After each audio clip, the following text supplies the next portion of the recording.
The original Tales of Iron, for me, was a bit of a first step in not only accepting but also liking what could be considered a Souls-like challenge.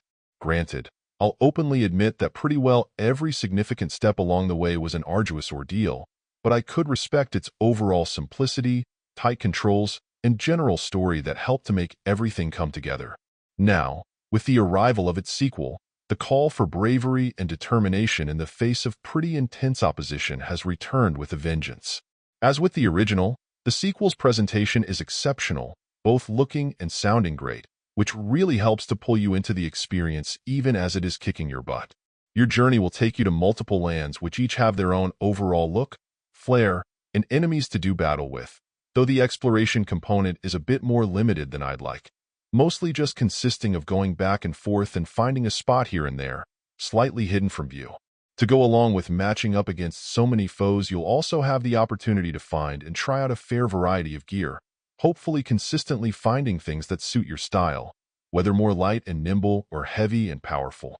That leads into what will likely make or break the average gamer's interest in this follow-up, and that's its difficulty with regards to combat.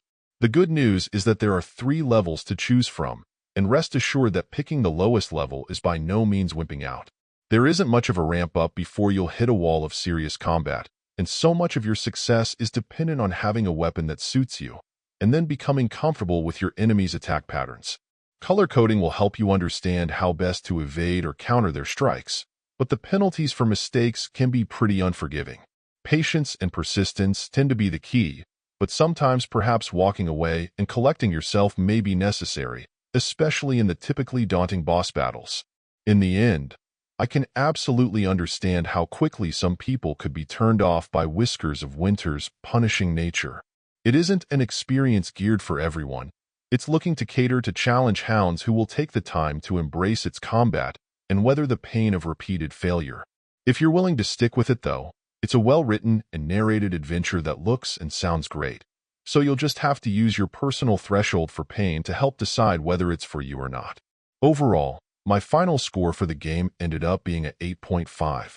And if you're interested in picking it up, it's currently available on the Switch eShop for $24.99. Thank you for taking the time to listen to this review. And if you'd like more information or ideas of indie games worth checking out on Switch, be sure to click on the link provided in the description. Until next time.